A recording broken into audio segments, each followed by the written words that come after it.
trees and air. Oh, bugs and sticks, food and fire.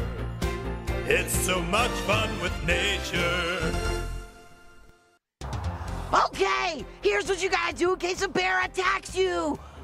Stay calm, keep your cool, defeat the bear, establish authority over nature. If that doesn't work, try the following. Stay calm, keep your cool, run away screaming for your life, potentially survive. If that doesn't work, you can also try these things.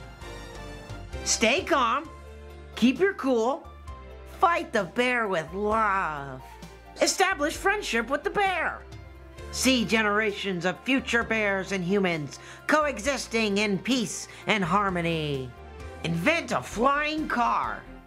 Now good luck out there, guys, and stay safe. It's so much fun with nature.